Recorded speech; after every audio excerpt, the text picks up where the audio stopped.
me. As you saw in the description, I'm talking about independent learners or independent learning.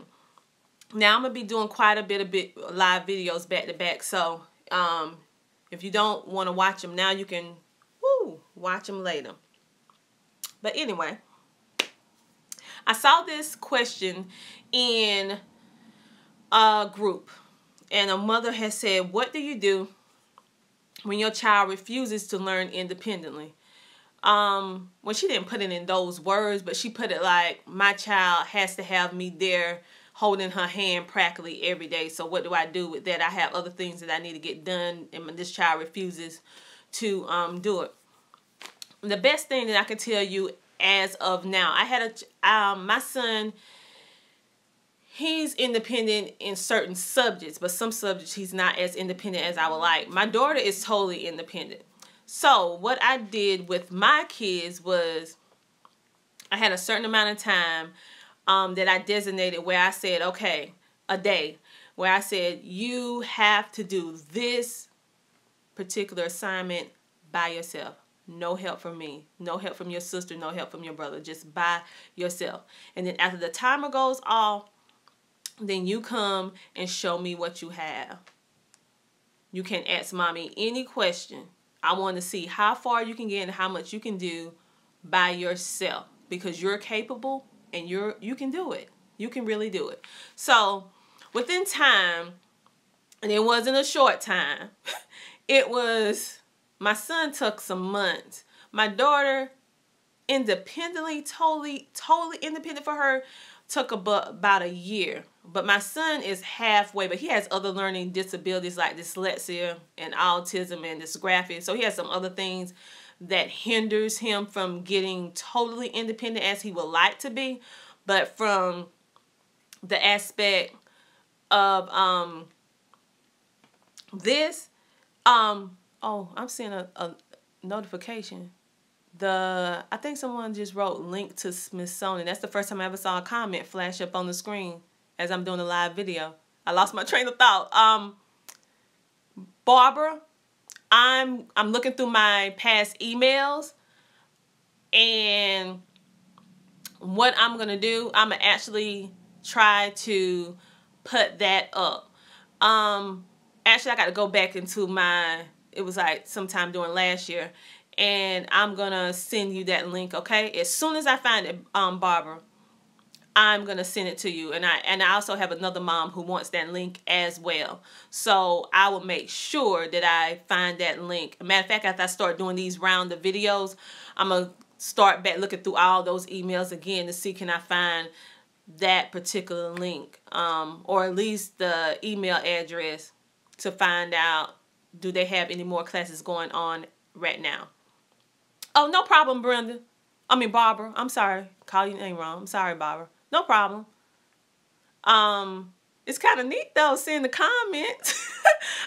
Anyway, I just got to get used to talking and reading at the same time. But I have my notebook, so I'm not going to lose my thought too much. I just go back to my notes. That's exactly why I have notes, so I won't lose my train of thought. Learning independently. It's going to take a little bit of time.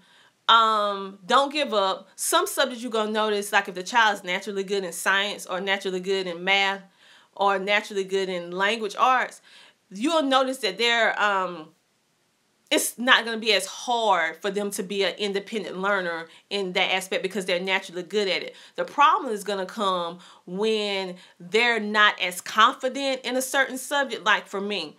Our areas of not having confidence for my son is spelling with writing, and not all the concepts of math, but certain concepts of math, because he's really, really good at geometry. So I mean, I don't have to worry about that. But it's just certain aspects of math. So but his spelling and writing he lacks confidence because of his dyslexia. Although I keep telling him how good he's doing, but I'm still trying to break through with that to build his confidence. My daughter has dyscalculia, which is just basically a word for math learning disability. So she lacks confidence in math.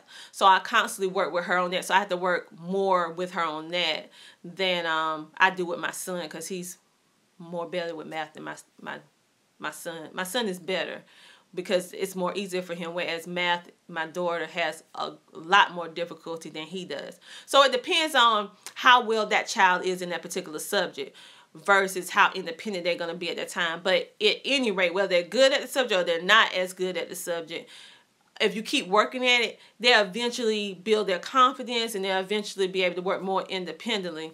Or they will find, I try to set my son and my daughter up for having ways to make them more independent. Like I said, my son has dyslexia, he has dysgraphia. What I try to do with him, and he's high functional autistic as well, what I do with him to make him more independent, like we have Alexa, we have on the Kindle Fire, that has like a dyslexia font. Sometimes it reads out things to you. It just depends on what audiobook you're doing. Let's see. On the Apple App Store has a thing called dyslexic tools, if I'm saying it right. But it's just an app that you download. No, you have to pay for it. I think it was like $3. You pay for it and you download it to your phone, and they can actually talk to the app, and the app will actually type out everything that they say. So I try to find ways to make him independent without me always having to be there. So he comes to me only when he just cannot find a solution after he done tried A through B or A through C, you know, because he could talk to Alexa and ask for spelling words, how to spell this word. He can go listen to it on his audiobook with the Kindle. Sometimes I have CDs that he can actually go back and listen to the book. So I try to have different avenues of different things in place so that it can make a child that's not naturally independent, make them more independent until they're ready to take them training wheels off, so to speak. So I have been having a lot of success with that. But again, like I said, all this takes time. So I hope this helped you guys with independent, how to learn or try to help your child to be more independent so that you can get more things done through the day. And I hope this helped. And Barbara, I'm going to look for that Smithsonian link. You're going to notice, Barbara, that I'm be coming back quite a bit doing more videos today, because Thursday is my new day to do videos. And my internet, oh child, my internet is so bad. It is so bad that the reason why I do these live videos is because it's the only way I can upload videos quickly. Because if I do it the other way, it takes me between 45 minutes to 3.5 hours to upload one video. So that's why, in case you guys was wondering, that's why I do the live videos. I prefer doing it the old way, so when I make mistakes or bloopers and make mistakes when I'm talking, I can erase it and I look like I said everything correctly. But this way you can see all my feelings. So anyway, I hope this video helped. I'm going to come back and do another video for another mom who asked this question. Okay, I'll talk to you guys later. Bye.